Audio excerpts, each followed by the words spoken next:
हज़ार ख़ान हिकिड़ो बहितरीनु सुठो जेको आहे सो हिकिड़ो दिलेर सहाफ़ी हुयो, दोस्तनि जो दोस्त, यारनि जो यार हुयो ऐं हीउ इलाइक़े वासियुनि सां गॾु मज़दूरनि हारियुनि सां शागिर्दनि सां बि हर इशूज़ ते जेको आहे हुन समाजी वर्कर तौर थी बि हितां जी ख़िदमत कई आहे। असां हुनखे सलाम पेश था कयूं जो हुन जेको आहे सो अॼु पंहिंजो रोशन नालो पाण जेको आहे सो हू पैदा करे वियो आहे। हू असां खां विछड़ी वियो आहे ज़रूरु, पर विसरियो न आहे। अॼु हज़ार ख़ान खे 30 वर्षीअ ते असां जेके बि सहाफ़ी आहियूं उहे भेटा पेश करण आया आहियूं ऐं हू हिकु समाजी इंसान ऐं बहितरीनु सहाफ़ी हुयो। जॾहिं बि को हिते ॾखण में इशू थींदो त सभ खां पहिरियों उहो उन इशूअ खे हल करण जी कोशिशि कंदो ऐं के वॾेरे खां न डिॻो। हज़ार ख़ान चांडियो जी 30 वर्सी आहे ऐं 3 साल हुनजे विछोड़े खे थी विया आहिनि, पर उहो असांजी दिलनि में अॼु बि ज़िंदा आहे, छाकाणि त हुनजो कमु, हुनजो कलमी पोरियो जेको हिन इलाइक़े जे माण्हुनि जे लाइ हुन कमु कयो, ख़िदमतूं कयूं, उहे जेके आहिनि से उनजे एवज़ अॼु हुनखे भेटा पेश करण लाइ सॼी सिंध जे मुख़्तलिफ़ ज़िलनि खां सहाफ़ी गॾु थिया आहिनि।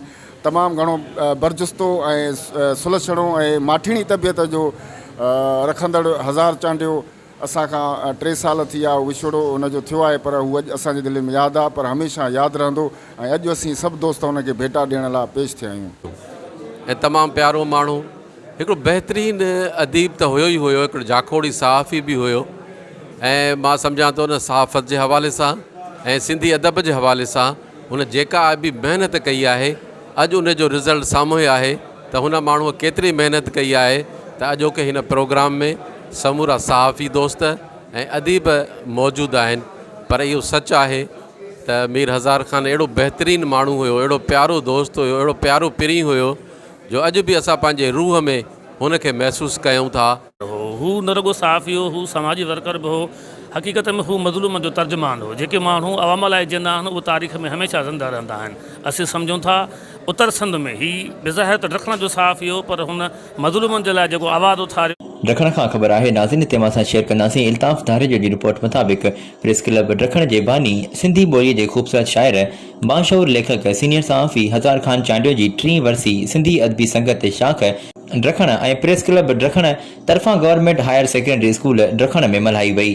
तक़रीब जी सदारत कलमकार सफ़दर सिंधीअ कई, जॾहिं त मुख्य महिमान ठुल जे सहाफ़ी अर्ज़ मोहम्मद बंगलाणी, एज़ाज़ी महिमान मदेजी जे सहाफ़ी आगा अब्दुल नबी, सहाफ़ी गुलबहार शेख, ठुल जे सहाफ़ी मजीद नूनारी, अदीब शाहीन सिंधी, शायर समी साजिद जूणे जो, सहाफ़ी सुल्तान अहमद रिंद, शिकारपुर जे सहाफ़ी अब्दुल सलाम उन्नड़, नौंदरो जे सहाफ़ी अब्दुल कादिर ओढो, सदारती ख़िताब कंदे सहाफ़ी सफ़दर सिंधीअ चयो त हज़ार ख़ान चांडियो तारीख़ में हमेशह ज़िंदा रहंदो।